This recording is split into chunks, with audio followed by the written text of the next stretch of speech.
자, 가볼까요? 네. 아, 좋습니다. 저희가 드디어 3회차를 시작하게 됐네요. 3회차 스터디가 밝았고요. 그 새해가 됐죠? 공식적으로 이제 음력으로도 새해가 됐으니까 와, 한번 가봅시다. 음, 3회차 지난 시간에 한번 3회차를 간략하게 이야기를 해봤었죠 우리가. 네, 간략하게 이야기를 해봤는데 약간 좀 힘들어서 아무래도 그 중간에 퍼졌었던 게 하나 있었단 말이죠. 이 퍼진 것들을 좀 해결하고자 잠깐 지난 시간 다시 보기를 해보려 합니다. 지난 시간에 우리가 그 상품 내용이 뭐였었죠? 상품의 내용은 그 아인 중생 수자상에 머무르지 않고 보살을 하는, 그러니까 보살은 아인 중생 수자상에 머무르지 않고 보시한다, 이런 이야기가 있었잖아요. 그러면은 그 어떻게 아인 중생 수자상에 머무르지 않을 수 있는가에 대한 고민이에요.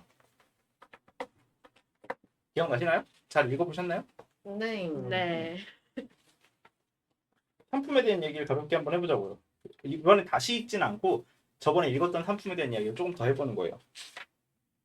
뭐 난생, 태생, 습생, 화생 이런 것들은 뭐 다 이야기했으니까 유색, 무색, 유상, 무상, 비무상, 유상, 아니, 비유상, 비무상 뭐 이렇게 얘기했었던 건데 뭐 상품을 다시 읽으면서 뭐 얘기해 보실 만한 게 있을까요? 이건 아직 해결이 안 된 미제인데 네. 저희끼리 중간에 한번 물어본 적이 있었는데 이 왜 생을 음흠. 계속 나오는 게 12개라고 칭하거든요.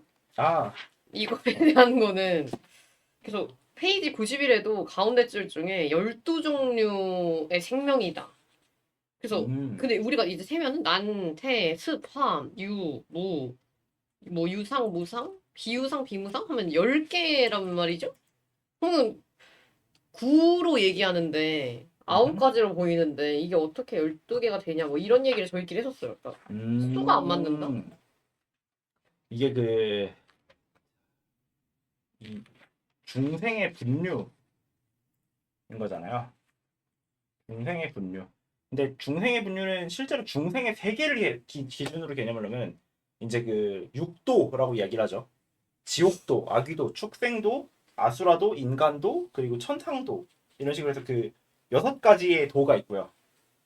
그리고 이제 뭐 이 과정 내에서 중생, 이게 여기 내에 살고 있는 중생 형태는 또 다를 거 아니에요. 지옥에는 당연히 이제 지옥에 있는 애들이 살고 있고, 아귀도에는 아귀가 살고 있고, 축생도에는 축생이 살고 있고, 이러는 것들처럼.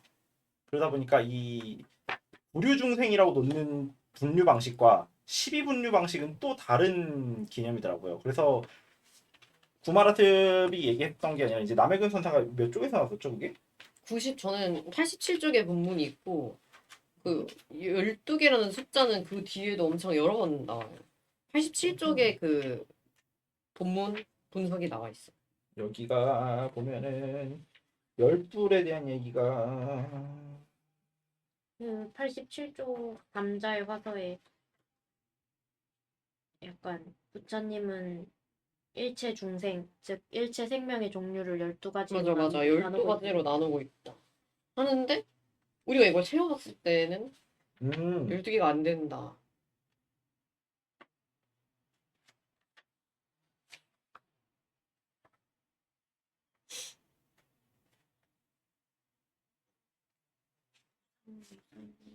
자, 잠시만요. 홍복과 청복이 아, 안 아니요. 들어가나? 그거는 그냥 비유적 개념, 그러니까 일반적으로 대중에서 쓰이고 있는 복에 대한 개념을 좀 나누는 거였었고요. 그죠. 그럼 뭐지?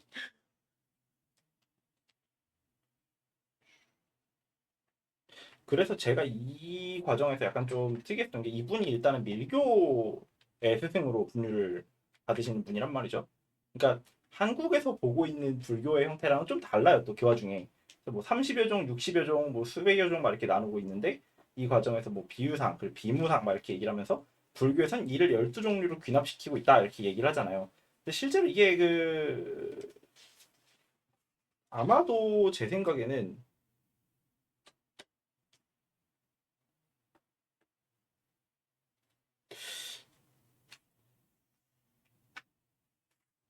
여기 내에서 나오는 개념이 아닌 것 같거든요. 그쵸. 이 텍스트 내에서는 해결할 수 있는 건 아닌 것 같아요. 그쵸? 그리고 이 그래서 책에도 그거에 대한 해설은 없어가지고. 네, 106쪽에서 108쪽에도 그 12종류 얘기가 나오긴 하는데 여기도 싹 다 얘기하는 게 아니고 난진, 습생, 태생, 화생까지만 얘기해요. 음, 네. 그쵸? 거기까지만 얘기하고 그냥 등 12종류 이렇게만 얘기하니까 맞아, 다 맞아. 얘기하려고 하시는 게 아닌 것 같아요, 애초에. 근데 이제 능엄경에서 나오는 텍스트를 한번 찾았는데 어디 있을까? 저는 그냥 갑자기 든 생각인데, 네. 그 이제 불교에서 많이 쓰는 표현 중에 비유비무라는 표현을 쓰잖아요. 그래서 그냥 저는 이 여기 나와 있는 것만 진짜 딱딱 하나씩만 하면은 난생, 태생, 습생, 화생 4개, 유색, 무색 해서 6개, 그다음에 유상, 무상 하면은 여덟. 2개 추가해서 8개가 되고, 비유상, 비무상 하면은 10개거든요, 일단. 네네. 그래서 각각 그렇게 하나씩이랑 유상이면서 무상인 것 하나, 비유상이면서 비무상인 거 하나, 이렇게 혹시 아닐까라는 생각 그냥 했어요. 아, 그 얘기도 그러니까 나오긴 유이면서 했었죠. 네. 무이고 비유이면서 비무일 수 있지 않을까라고 해서 그냥 그거는 제가 그냥 2개가 모자란데 이렇게 되나? 라는 생각을 그냥 해봤어요. 왜냐면 이게 중첩될 수도 있지 않나라는 생각이 들어가지고. 음, 아니면 저- 요거는 이게 그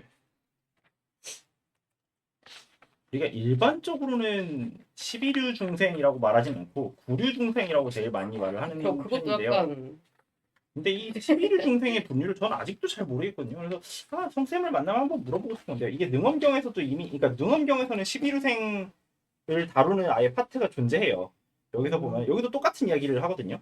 여기 보면은 어디 있냐?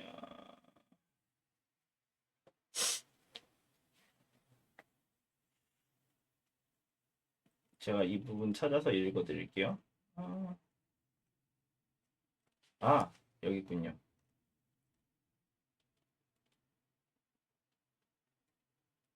전 약간 이거 얘기하면서 네.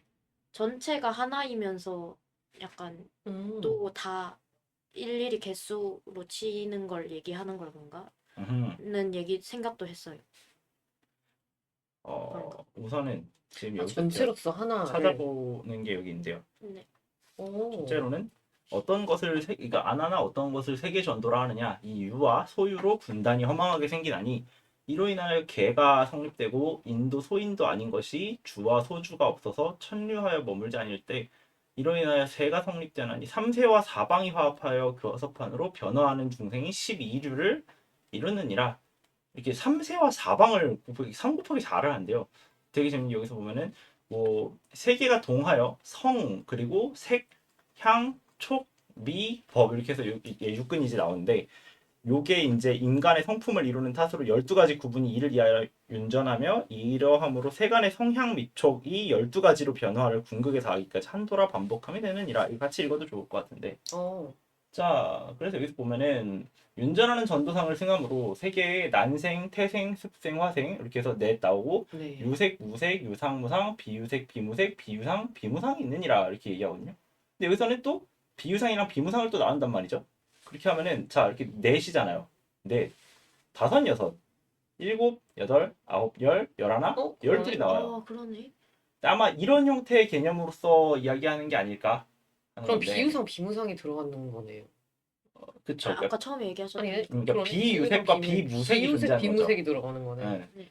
음. 근데 이게 그 왜냐면 우리가 봤었을 때 유색의 반대가 무색이다라고 나 이거 옛날에 했었구나. 거의 10년 전에 있었던 얘기네. 갑자기 기억나. 갑자기 기억이 돌아가는. 유의 반대가 무가 아니라 비유고 무의 그렇죠, 반대가 그렇죠, 그렇죠. 유가 아니라 비무예요. 맞아, 맞아, 맞아. 그래서 유랑 무 사이 어딘가에 있으나 유가 아닌 애들을 비유라고 부르고 무가 아닌 애들을 비무라고 부르고 비유상도 똑같이 유상의 반대에 있지만 그게 또 무상은 아닌 애들 이런 식으로 해서 열둘이 생기는 거였었거든요. 근데 이 과정을 일반적으로 좁혔을 때는 그냥 유색의 반대를 무색으로 놓고 또 유상의 반대를 무상으로 놓았을 때 비유상 비무상 이렇게 아예 구분짓지 않는 그 경계간의 존재가 존재하는 방식으로 이야기를 하는 걸로 해서 오. 9부류 중생이 만들어졌었던 케이스가 있었던 거죠. 그리고 이제 좀 궁금해지는 게 비유색, 비무색은 왜 탈락됐는가? 정확하게는 논리적으로는 맞지만 우리가 그것을 들만한 형태의 무언가들을 발견하지 못했을 때 좀 편의상 줄인 게 아닐까 싶기도 해요. 왜냐면 조금 있다가 우리가 색이라는 개념을 다룰 때 무표색 개념을 다룰 거거든요. 근데 그 무표색 개념을 다루면 어쩔 수 없이 얘기를 할 거긴 한데 색을 어떻게 보는가에 대한 이야기를 할 수밖에 없어요. 뭐 그걸로 가면 그때 한번 좀 다시 얘기를 해보자고요. 맞아. 뭔가 맞아. 불교는 되게 숫자를 되게 뭐랄까 과학적으로 되게 숫자와 라임을 중요시하는 그런 어떤 구절의 형식을 띠고 있어서 그냥 궁금했어요. 근데 이게 번역하면서 그렇게 된 거잖아요. 약간 라임을 음. 중요시하게 되고. 그래서 그쵸. 사실상 근본적인 세계관을 얘기할 때는 약간 그걸 맞추기 힘들었던 게 아닐까? 라는. 네. 그래도 이렇게 보니까 딱 맞네요. 유를 한 번씩 부정하면 딱 맞네. 이걸 왜 지난 시간에 기억 못했지? 비유 비무가 되게 맞아, 왜지? 우리가 왜 기억 상은 못했지? 이렇게 비를 붙였는데 그쵸. 세 개의 비를 붙일 생각을 못했네요. 자, 잠시만요. 맞아, 비유 비무가 포함된 게 아닌가라는 생각을 했었어. 음.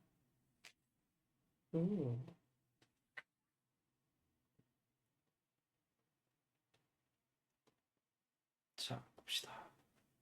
근데 이제 잠깐 다시 상품으로 돌아가서 상품의 이야기를 잠깐 보자고요. 이 상품에서는 보살이 아상, 인상, 중생상, 수자상을 갖는다면 보살이 아니기 때문이다. 이렇게 얘기를 했었죠.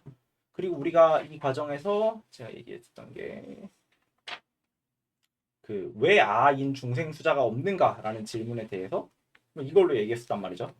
그 단수가 아닌 그러니까 내가 가지고 있는 대자성에 대한 이야기들 네. 기억나시나요? 근데 네. 이게 이거 끝나고 나서 제가 다음 주에 수업 하나에서 중학생 친구랑 저랑 대화를 했었는데 되게 재밌는 이야기가 하나 나왔었어요. 최근에 수업 중에 듣게 된 질문이었었는데 학생이 선생님 그 약간 조금 그 우리가 사회성에 대한 이야기를 좀 자주 하는 친구인데 선생님 만약에 세상에 제가 알고 있는 사람들만 남아버리면 그러니까 제가 알고 있는 저와 관계된 사람만 남고 다 죽으면 싸우지 않고 행복하게 살 수 있지 않을까요? 이렇게 얘기를 하는 거예요. 그래서 1초 만에 이상한 소리를 하고 있다. 엄마랑 안 행복할까? 싸우나 보지. 타노스보다 좀 더한데? 또는 그렇게 되면 뭐 우리 다투지 않지 않을까 막 이렇게 얘기를 하는데 되게 특이한 게 일단은 뭐 모르는 사람 그러니까 아는 사람만 있다고 해서 안 싸우나도 있지만 행복할까라는 질문을 해요.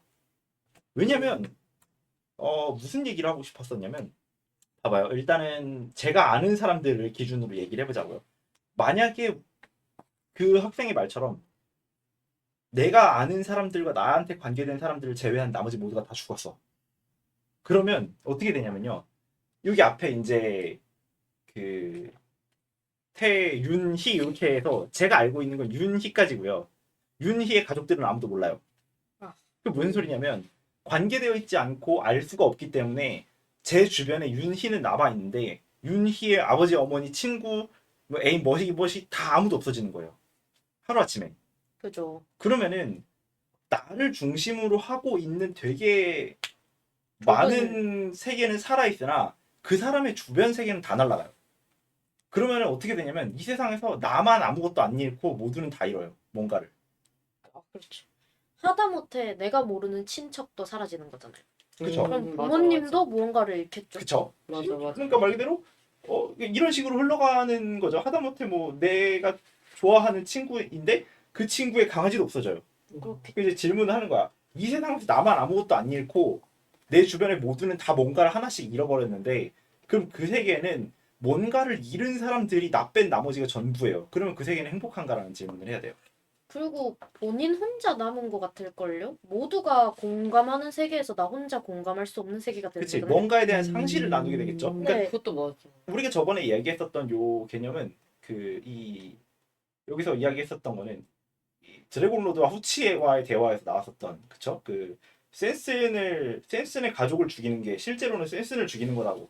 네. 센슨의 가족 안에 있는 센슨에 대한 그 개념이 같이 사라지게 되므로 이런 식으로도 죽게 되고 그리고 또 조금씩 그런 식으로 죽이다 보면 뭐 하나를 죽이는 게 이 전체를 죽이는 거랑 다를 바가 하나도 없다라는 이야기를 하게 돼요.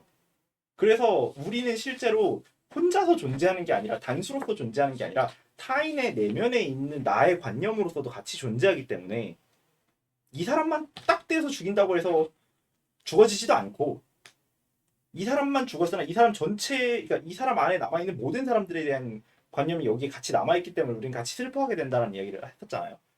그러다 보니까 어떻게 되냐면 아랑 인이랑 중생이랑 수자라는 관념 자체가 이 구분이 되게 어려워진다라는 걸 얘기를 해요. 그러니까 내가 있는가라고 했었을 때 나와 남이 불이, 그러니까 다르지 않음의 영역으로 데려가 버려요. 왜냐면은 저 안에도 내가 지금 있게 되는 상황이 와버리는 거잖아요. 그것도 나와 내가 다르지 않았을 때, 나와 저 사람이 다르지 않았을 때 나와 우리가 혹은 저 사람과 우리가 요 어떤 구분 짓는 그 영역이 사라지게 돼요. 그럼으로써 또 중생상으로서의 무아가, 그러니까 무가 만들어지고, 그럼 구류중생으로 넓혀갔을 경우에 구류중생은 우리가 알고 있는 생명의 범위를 정말 확장을 많이 시켜버리잖아요. 일체 중생의 영역으로 확장시키면 죽은 것과 죽지 않은 것들, 수명이 다함과 수명이 다하지 않음, 한 인제 태어남 이런 것들에 대한 구분 자체가 되게 허물어지게 된다라는 관점에서 우리가 알고 있는 이 수자상이 한꺼번에 없어진다라고 이야기를 한다는 거죠. 근데 이런 형태의 관념은 그래도 어느 정도는 좀 형이상학적으로 이해가 되지만 실천적인 영역에서 그러니까 실천적인 영역에서 얘기하기가 되게 어려워져요. 저 그래서 궁금했던 게 음. 이게 그러면 결국 자아에 관한 얘기가 되잖아요. 나를 정의하는 것은 과연 무엇인가? 내가 나를 정의할 때도 그렇고 남이 나를 정의할 때도 이게 되게 중요하게 영향을 미치게 될 텐데 그러면 이 경계가 다 사라진다는 거는 내가 나랑 동일시해서는 안 될 인물이나 존재도 동일시하게 되지 않을까라는 약간 의문이 좀 드는데요, 저는. 동일시하면 안 되는 존재는 어떤 존재예요? 그러니까 범죄자라던가 뭔가 내가 약간 다른 존재로 인식해야 될 무언가가 항상 존재하잖아요. 나 자신한테. 그러니까 저 사람은 닮고 싶지 않다라던가 그런 측면에서. 닮고 싶지, 거꾸로 생각해 볼 수도 있어요. 닮고 싶지 않다라고 해서 의식하고 노력하려고 하는 거는 내 내면에 저럴 수 있는 가능성이. 가능성이 있다라는 것 때문인 거잖아. 예를 들면 아 나는 고구마가 되고 싶지 않아라고 얘기를 할 수는 없어요. 인간은 고구마가 아니니까. 근데 전 그게 이거 보면서 되게 애매했다고 생각했어요. 그러니까 구류 중생에서도 되게 경계가 사라진다고 하셨잖아요. 그러면 살아있는 생물 자체의 경계를 허무는 느낌인 건가라는. 우선은 천천히 이야기를 해보자고요. 내가 범죄자와 나를 완전히 다른 것으로 취급할 수 있는가, 다른 것으로 취급해야 되는가에 대해서는 아까 얘기했던 것처럼 뭐 고구마가 갑자기 아 나는 강철이 되고 싶지 않아라고 말할 수는 없어요. 강철이 되고 싶어를 말할 수는 있어도 될 수가 없는 거잖아요. 근데 왜냐면 애초에 서로 간의 구성 성분이 다르니까.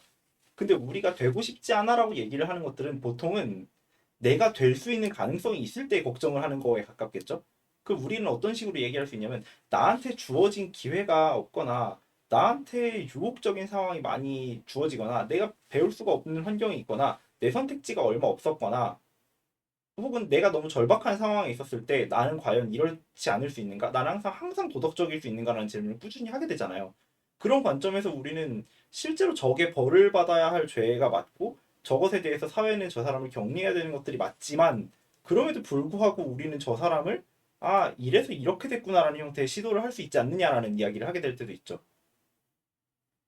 제가 약간 계속 궁금했던 건 그런 측면이라기보다는 약간 왜 저 얘기대로 하면 뭐 물벼룩이라든지 아니면 어쨌든 우리랑 전혀 다른 형태의 다른 유전자의 무언가와의 경계도 허문다고 저는 받아들였거든요. 그러니까 그쵸? 그런 세계의 모든 것을 약간 모든 것의 경계를 허문다라고 느꼈을 때 그럼 물벼룩이랑 나랑 다른 게 뭐지라고 생각하게 되면 되게 위험하지 않나라는. 그 이론적으로는 허물라고 얘기는 하거든요. 네. 근데 허물 수 있을까요? 없지 않아요? 그쵸? 근데 그냥 허물 수 없는 걸 알면서도 그렇게 얘기를 하는 이유가 뭘까요? 약간 이상향 같은 느낌인 거예요? 그쵸? 이렇게 저기를 아무리 바라보고 와도 어차피 못 갈 거예요. 예를 들면은 뭐 물론 모든 어떤 불살에 대한 이야기를 되게 많이 하잖아요. 뭐 개미도 함부로 죽이지 말라고 하고 곤충들도 동물들도 함부로 죽이지 말라고 하지만 실제로 우리는 우리가 보지 못하는 순간에 정말 많은 것들을 죽일 때가 있죠. 네. 하다못해 뭐 땅바닥에다 뭐만 이렇게 주르륵 부어버려도 그것 때문에 누군가가 자르륵 죽고 그러잖아요. 그런 것들처럼 실제로 우리는 그런 것들을 하나하나 우리가 공감을 하고 자아를 넓힌다고 해서 그것들이 실제로 내가 되지는 못할 거예요. 그렇지만 그럼에도 불구하고 저걸 넓히라라고 얘기를 하는 이유가 있겠죠. 전 오히려 근데 그 나랑 음흠. 내가 될까봐 어쩌면 겁난 존재들? 그 나랑 구분 지어야만 하는 존재들이 저는 종국에 없어져야 한다고 생각하는 입장이거든요. 그러니까 어떤 느낌이냐면 뭐 범죄자라든지 그런 우리가 배제하고 싶어 하는 인간의 범주를 아예 부처는 두지 않았다고 저는 생각했어요. 그래서 오히려 뭐 진짜 뭐 뒤에 보면 막 똥 얘기도 나오고 되게 하찮은 벼룩 같은 존재들에게도 불성이 있다라고 얘기를 하면서 오히려 그러니까 범죄자들에게도 너네가 지금은 이렇게 타락했을지 몰라도 그 종국에는 너가 너 안에 불성을 깨닫고 너가 해탈할 수 있는 존재다라는 저는 희망의 메시지를 안겨주고 싶어 하는 것 같아서 오히려 뭔가 배제보다는 포용이나 이런 좀 관용. 네, 관용의 그런 게. 자세를 더 얘기한 쪽에 가깝지 않나라고 생각했어요. 그래서 우리가 되지 말아야 할 존재를 뭔가 나누고 뭔가 분리하려고 하는 것보다는 다 안고 가려고 하는 음. 그런 자세가 오히려 보살에 가깝지 이게 않나라고 되지 생각을 말라고 해가지고. 하는가 이게 아니라 생각을 다르게 해보는 거예요. 이게 우린 될 수 없는가? 아, 를 일단 질문해 보는 거예요. 왜 되지 않고 있는가를 질문해서 만약에 정 어쩔 수 없으면 그건 나눠야 될 때도 있겠죠. 근데 그거 이전에부터는 이 불이함을 만들어낼 수 있는가를 질문을 하기 위해서 이렇게 얘기하는 건데 이제 이거에 대한 이야기를 해보려고 갖고 온 주제가 있습니다. 오늘 이제 라캉을 돌아볼 텐데요. 그 이제 프랑스 철학자입니다. 라캉이고요. 정신분석학에서 다루고 있는 사람이에요. 이 사람은 되게 특이한데 인간의 자아를 이 토로스라고 이야기를 해요. 오늘 좀 이상한 이야기를 좀 하게 됩니다. 또 토로스는 이제 원환면이라고 부릅니다. 그러니까 원인데 빙글 두르고 있는 환이고 그 자체로 면인 거예요. 근데 얘는 아무데도 끊어지는 게 없죠. 그 도넛인 거야, 도넛. 근데 이거를 이제 그 위상수학이라고 하는 수학적 관점에서 다뤄지는 입체예요. 위상수학에서 다루고 있는 뭐 4가지 입체, 뭐 8가지 입체 이런 것들 중에 하나인데 위상수학은 위상동형이라는 사상을 가지고 있어요. 이게 뭐냐면 그러니까 토폴로지가 톱올로지거든요. 그러니까 톱이 뭐예요? 그 위에 서 있는 거잖아요. 그 뭐냐면 도형계 자체가 어떤 가지고 있는 어떤 모형과 혹은 그 뭐지 형태에 대한 이야기를 다뤄요. 그 뭐냐면은 이 표면이 터지지만 않는다면 이 표면을 늘리고 줄이고 당기고 해서 만들어지는 모든 것들은 실제로 표면막이 터지지만 않는다면 본질적으로는 같다라고 얘기를 하면서 좀 다양한 것들을 막 시도해봐요. 예를 들면 빨대랑 도넛은 같은 개념이에요. 이해했죠? 여기까지? 그 빨대를 이렇게 쭉 눌러 닫게 하면 도넛이 되잖아요. 아, 대충 뭔 소린지는 이해했었죠? 네. 그리고 도넛이랑 머그잔이 동일해요. 근데 여기서부터 이제 이해가 안 되는 거죠. 도넛이랑 머그잔은 보통은 이렇게 같아집니다. 도넛을 쭉 밑으로 늘리면 원통형이 되는 거 아니에요? 아니죠? 이렇게 된다. 어? 왜냐면 이건 구멍이 뚫려 있는 게 아니잖아요.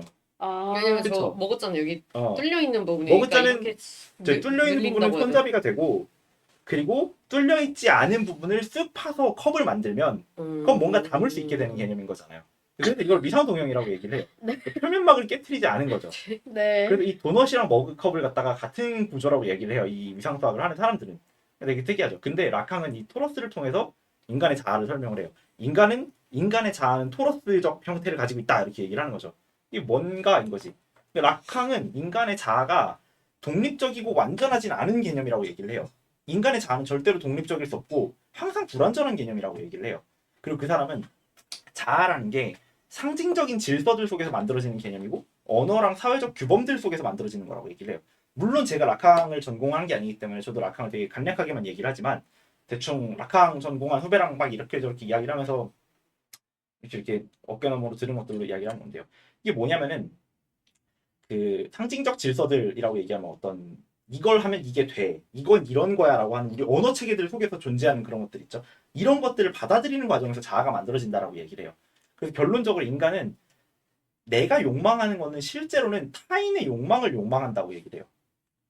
그리고 타인이 말하는 것 속에서, 타인이 드러내는 것 속에서 자기 스스로를 이해한다고 얘기를 해요. 이게 무슨 이야기냐? 조금 더 풀어보자면, 이런 식이에요. 여기서부터 이야기를 하면 좋겠다. 우리는 약간 태어나면서부터 결핍을 느끼거든요.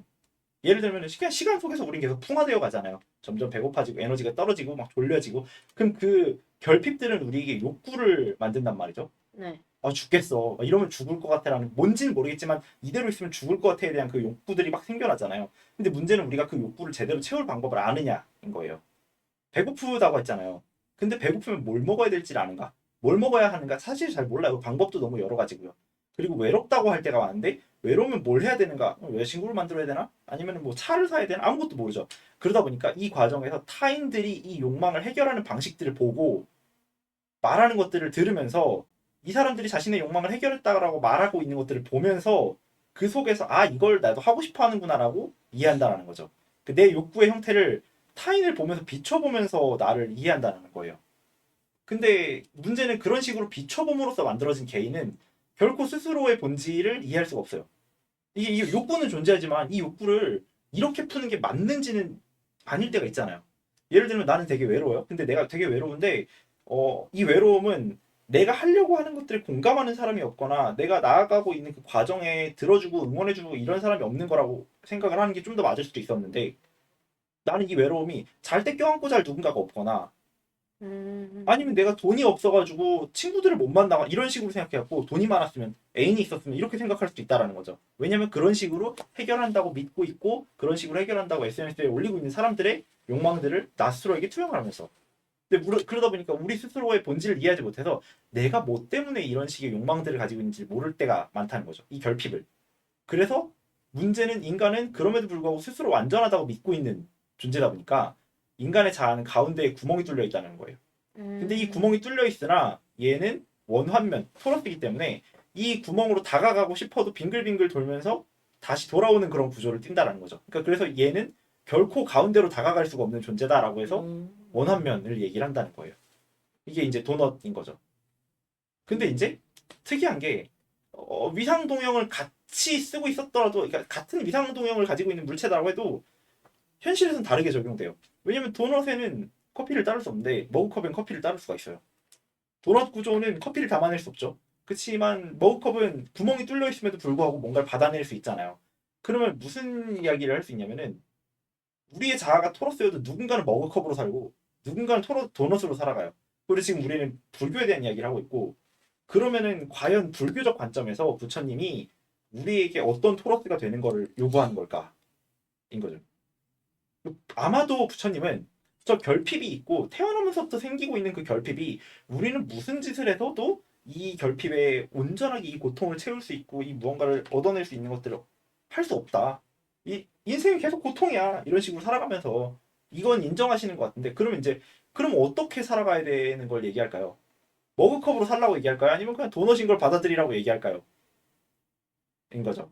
그러니까 말 그대로 락항적 비유 속에서 이제 자, 그러면은 과연 부처님이라면 락항의 이야기를 듣고 그러면 너는 어떤 토로스로 살아가야 되느냐라고 이야기를 할 때 부처님이 과연 우리에게 어떤 토로스가 되는 걸 제안할까? 인 거예요.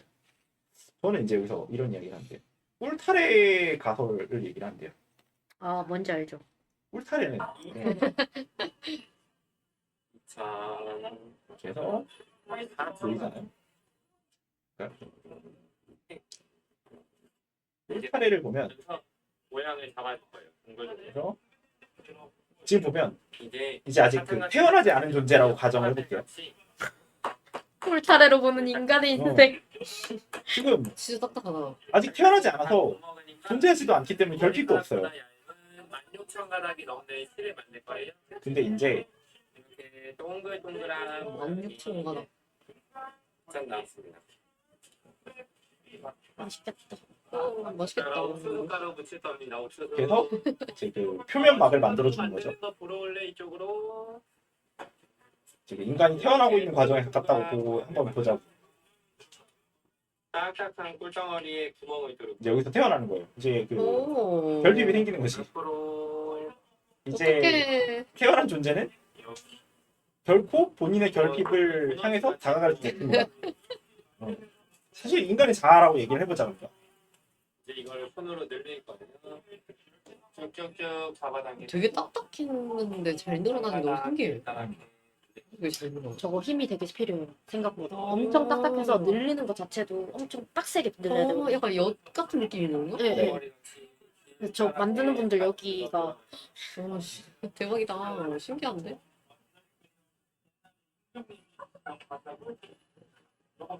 지금 쉽게 늘리셔서 막 엄청 긴 링이 되었고 이걸 X자로 꼬아줄 거예요. 한 가닥이 두 가닥 됐고요. 두 가닥이 네 가닥. 이렇게 가면 네 같이 가면 그래서 엄청나게 많은 진짜 대단하네. 16,000가닥이 그쵸. 와 진짜 대박이다.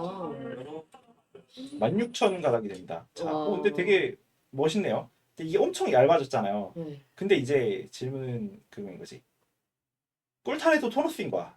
구조상으로. 그쵸. 왜냐면 꿀탄에도 큰 링이니까. 그치. 큰 링이라는 선에서 아직 쟤는 표면막이 깨지지 않았고 그저 늘어나는 거기만 한 거잖아요. 거의 초반에 그 길이로 친다면 거의 몇만 배가 늘어난 거예요. 근데 그렇다면 이제 가설은 그런 거야. 아인 중생 수자상에 머무르지 않나야 한댔잖아요. 대자성을 깨달아야 된다는 이야기를 해봤을 때 우리가 그 토로스는 지금 빅 링, 그러니까 꿀타래가 되었는데 꿀타래가 된다면 자아는 어떻게 될까요? 첫 번째 얘기했잖아요. R랑 B와의 구분을 무너뜨리는 과정과 인간과 인간 아닌 것들 그리고 우리와 우리 아닌 것들을 무너뜨리고 생멸 그리고 구정, 증감 이런 형태의 구분을 없어뜨리는 그 과정을 하면 우리의 자아는 엄청 넓어지게 되죠. 아까 그 구분 짓지 않는다라고 했잖아요. 너무 넓어지게 되는 거예요. 근데 사실 여기까지도 안 넓어져요. 이게 여기까지도 불가능하겠죠. 이건 진짜 그 말로만 듣던 그 부처의 경지니까. 근데 부처의 경지니까 이게 불가능해 보이지만 일단 그대로 이렇게 점점 넓혀간다고 쳐봐요. 그럼 넓어진 우리의 자아는 어떤 형태가 될까요? 일단은 위상적으로 동형이에요. 여전히 도넛과 꿀타래와 머그컵은 동일해요. 근데 현실에서 도넛이랑 너무 달라지는 거예요. 이 존재는. 방금 봤었던 것처럼 도넛은 뭔가를 담지 못하지만 머그컵은 뭔가를 담을 수 있었거든요. 근데 꿀타래에는 결핍이라고 있었던 이 공간이 의미가 없어지게 돼요. 전 너무 넓어져서 결핍이 너무 많아졌다고 받아들였는데. 근데 너무 넓어지는데 그래서 다 뭉쳐놓으니까 특이한 일이 일어나죠. 다 담아놓고 뭉쳐놓으니까 그 위에 뭔가를 올려도 밑으로 내려가지가 않아요. 특이한 상태가 돼요. 머그컵도 무언가를 담을 수는 있는데 그래도 구멍이 있잖아요. 계속 결핍을 느껴요. 근데 쭉 늘려서 만들어 놓은 꿀타래는 뭉쳐지는 순간에 더 이상 중심부의 결핍은 의미를 가질 수가 없어요. 왜냐면 다 뭉쳐져 있고 위상계에서는 그게 결핍이 있는 것처럼 보이지만 실제로 다 묶어 놓으니까 층층이 겹쳐지어 있는 서로의 선들과 서로의 면들은 하나의 면이 경계가 되고 없어졌다라는 뜻이에요. 그쵸. 면이 되고 입체가 된단 말이에요. 그러면은 만약에 이런 거 아닐까 이거야. 부처님 우리가 꿀타래가 되기를 바라는 게 아닌가. 이 수많은 가닥들이 면이고 입체가 되니까 중심부라는 게 존재하는 것 같은데 존재하지 않아져요. 우리가 뭉치는 방향에 따라서 중심부는 존재할 수도 있고 존재하지 않을 수도 있죠. 그럼 만약에 인간이 필연적으로 토로스적 존재라면 그리고 그것 때문에 결핍 속에서 고통받고 결국에 중심부로 못 들어간다면 오히려 부처님은 그러면 차라리 너랑 이 세계가 불이한 존재라는 걸 깨달아서 쫙 넓힘으로써 우리가 꿀타래가 되는 그 거대한 자아를 형성함으로써 그걸 잘 뭉치고 사는 그 과정에서 일확천적으로 꿀타래가 되기를 제안하는 게 아니냐는 거죠. 다만 이제 약간 그런 거예요. 나하는 빅링 같은 거예요. 무한하게 넓혀버리면 내가 너무 넓어지게 되고 어떤 불이를 깨닫고 나면 그 넓은 그 과정 속에서 어떤 허무에 가까운 내가 자연이 되는 어떤 무언가가 되지만 보살은 이걸 층층이 뭉쳐놓은 무언가라면 층층이 뭉쳐놨다는 건 뭐죠? 요만한 형태의 나는 예를 들면 이건 나 혼자만 한 나예요. 갑자기 내가 자식이 생겼어요. 내 자식은 나랑 감각적으로도 떨어져 있는데 얘가 웃는 걸 보면 기뻐하고 나는 내가 개같이 돈을 벌어갖고 이 녀석한테 밥을 사주고 있어요. 이렇게 넓어진 거죠. 내 자식의 친구 아니면 뭐 다른 자식도 생기거나 뭐 이렇게 생기거나 이 넓어지는 그 과정은 실제로 내가 아닌 것들이 내 안에 계속 들어오는 감각인 거잖아요. 그리고 이런 것들이 많이 들어오면 들어올수록 내가 신경 써야 될 것들이 되게 많아지는 것 같지만 실제로 서로가 서로를 신경 쓰는 과정에서는 누군가가 나를 신경 써주는 게 점점 많아지기도 할 거예요. 그럼 이게 점점 넓어진 꿀타래에는 그리고 그게 이렇게만 넓어지는 게 아니라 서로 겹치고 겹친다. 그러니까 같이 살아가는 과정에서 같이 겹쳐서 살아가는 과정을 계속 겪다 보면 이런 식으로 살아가는 과정이 사회 내에서 실천적인 형태의 불교의 형태가 아닐까. 왜냐면은 나는 내 자식을 위해서, 내 뭐 애인을 위해서, 혹은 뭐 내 학생을 위해서 뭔가 기꺼이 해줄 수 있는 사람이 되는데 그런 거랑 동일하게 내가 내 주변 사회에 대해서 연대할 수 있는 개인들에 대해서 어떤 사회적인 형태의 부당한 일이 일어났었을 때 거기에 대해서 당당하게 이야기할 수 있는 형태의 인간상으로서의 그 사회운동적 존재로서의 자아가 넓어지게 된다는 거는 끊임없이 연대하고 끊임없이 함께하는 형태의 삶을 요구하는 것이 아닌가인 거죠. 보살도라는 것들이. 그리고 그렇게 살 때 우리가 덜 외롭고 덜 결핍 속에 고통받지 않을까라는 이야기를 하지 않을까라는 거였었어요. 왜냐면 지금 계속 느끼는 거지만 대승불교는 굉장히 사회참여적인 성격을 가지고 있고 그것은 그냥 말씀을 좋게 해주거나 뭐 사람들 속에서 나서서 보시행을 하거나 이런 것들뿐만이 아니라 잘못된 형태의 세상에 퍼져 있는 삼독들을 하나하나씩 맞서서 싸우는 그런 과정이란 말이죠. 그런 과정에서의 자아는 나랑 쟤가 나뉘어 있고 우리랑 쟤네가 나뉘어 있는 게 아니라 이걸 무너뜨리는 그 과정 내에서 점점 하나가 되는 걸 요구하는 것 아닌가? 라는 거죠. 그래서 이 꿀타래 가설이 재밌었는데 그 사실 이걸로 이제 락항 하시는 교수님이 불교를 어느 정도 하고 계셔서 그쪽이랑 갖고 가려고 그랬는데 후배가 이거 가지고 자기가 뭔가를 좀 해보겠다고 먼저 가져가지 말라고 그러고 갖고 있어요 일단. 그렇구나. 근데 이것도 근데 약간 두 가지 해석이 가능할 것 같은데 아까 그 이제 그 말씀해 주셨을 때 오히려 결핍이 커다래진 것 같다고 보셨다고 했잖아요. 네. 그런 관점으로도 볼 수 있지 않겠나라는 생각이 저도 갑자기 들어가지고 중심부라는 게 존재하면서도 존재하지 않게 됐지만 어떻게 보면 그게 맞아요. 중심부가 엄청 커진 형태의 결핍이 엄청 커져버린 형태라고 볼 수도 있는 거란 생각이 그쵸. 들어가지고 근데 진짜 그게 맞을 거예요. 왜냐면은 내가 타인과 연대하고 공감하는 능력이 넓어지면 넓어질수록 나는 보통은 세상의 기쁨보다는 세상의 슬픔들이랑 비극들을 더 많이 느끼죠. 예를 들면은 뭐 팔레스타인의 경우도 그렇고 아니 뭐 지금 일어나고 있는 이런 정치적 상황도 그렇고 세상은 보통은 무도하고 개 같은 놈들이 너무 많은 거야. 내가 마음이 아픈 순간들이 내가 잘 돼서 기쁜 순간보다 너무 큰 거예요. 그래서 계속 내가 나서게 되는 같이 참여하게 되는 그런 상황이 일어난다는 거겠죠. 오히려 넓어지면 넓어질수록 결핍은 커지겠죠. 전 약간 듣다 보니까 생각난 건데 이게 점점 커지면 커질수록 결핍이 되게 많아지잖아요. 근데 커지면 커질수록 약간 누군가의 자아에도 닿게 되거나 연결이 되면서 약간 결핍이 좀 더 커지거나 아니면 약간씩 다른 사람의 자아가 차지하는 부분이 있어서 조금 아까보단 적어지거나 하는 연쇄작용이 일어나면서 약간 결핍이 적어지고 자아가 좀 더 넓어지고 하는 게 아닌가? 약간 그렇죠. 그래서 그런 상호작용을 통해서 자아가 넓혀지면서 타인과 나와의 경계가 사라지는 거 아닌가라는 생각도 약간 들거든요.